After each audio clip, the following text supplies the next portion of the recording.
All right, there's a beautiful shot from high above, giving you the perspective on, yes, how much snow fell yesterday, 9.8 centimeters at Pearson.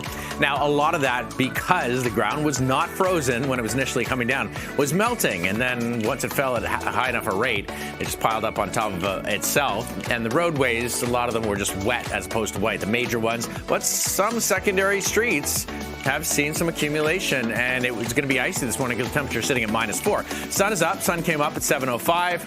And we're not going to see it breaking through the cloud deck, that's for sure. At times, will see bursts of flurries because the system itself pulling well away in behind some wraparound flurries and lake effect being driven by cooler winds, and it is cold, passing over the relatively warmer waters of Lake Huron and Georgian Bay and ushering that at times into the GTA. So here's a look at the big picture, and you can see that cold, the blue indicating cold, stretching all the way down almost to Texas and Arkansas, and then just spilling in from the west. And you know, it's not all that broad and not all that long-lived, but it is significant enough, and you can see that lake effect snowband. It looks pretty intense, just sort of Grand Bend westward down towards Sarnia.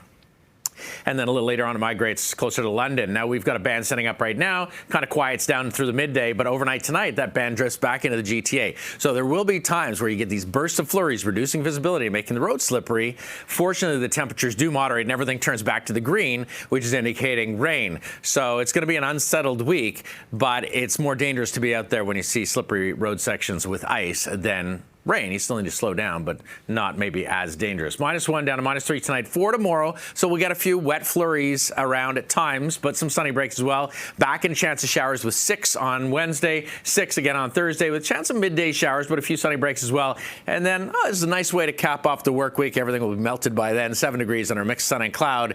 And it's going to be a relatively mild weekend as well, so we don't have to worry about more snow coming in next weekend.